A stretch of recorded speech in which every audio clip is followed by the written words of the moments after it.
Lakini pamoja na watu walioko madarakani, tumekuwa na watu wengine ambao hawana nafasi yoyote katika uongozi, lakini ambao wao wanataka kuingia kwenye madaraka, nao wamekuwa wakihesabu idadi ya wajumbe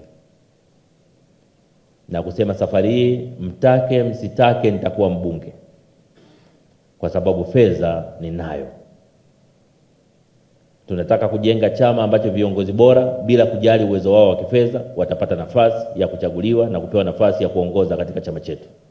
Lakini pia katika mabadiliko makubwa ambayo chama chetu kimefanya, kwa mara ya kwanza tumeanza utaratibu wa kwamba hutakwenda kupigiwa kura kabla ya kupimwa tabia na mienendo yako.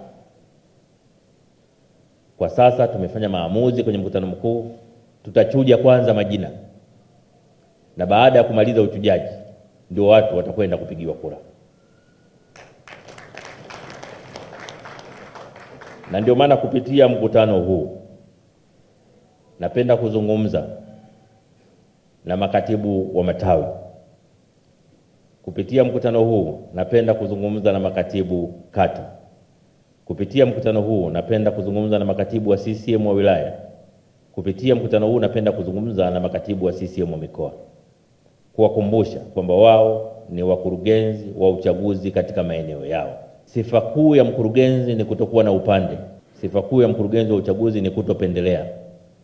Sifa kuu ya mkurugenzi wa uchaguzi ni kusimamia katiba na kanuni. Kwa katibu wa ngazi yoyote toka tawi, kata, wilaya, mkoa, tunapoelekea kwenye uchaguzi, kupuuza katiba na kanuni ni kosa kubwa la kimaadili ndani ya chama chetu. Lakini vile vile wako watu ambao wameanza kampeni za kutaka kuwatoa majimboni wagombea wabunge waliopo kwenye maeneo yao, na kampeni chafu tu.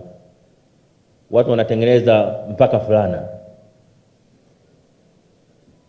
mtu anapeleka kwenye jimbo fulana 5,000 zimeandikwa tokomeza Gavu Mpanda. Sasa wewe ni mwana CCM kweli? Unamchafua mwenzako, tokomeza, yani tokomeza hii ni ukimwi. Yani mwenzako unamtokomeza. Sijui mnanielewa lakini. Alafu wanaamini kabisa kwenye vikao vya uteuzi vya chama chetu utagawa fulana za namna hiyo kwenye jimbo, halafu sisi tutakupitisha wewe kuwa mgombea wa chama chetu. Hiyo haitatokea. Tunataka kuwa na chama ambacho wana CCM wote wanajisikia kuwa ni ndugu, wana CCM wote hawafanyi matukio ya kuumizana mwili ama moyo.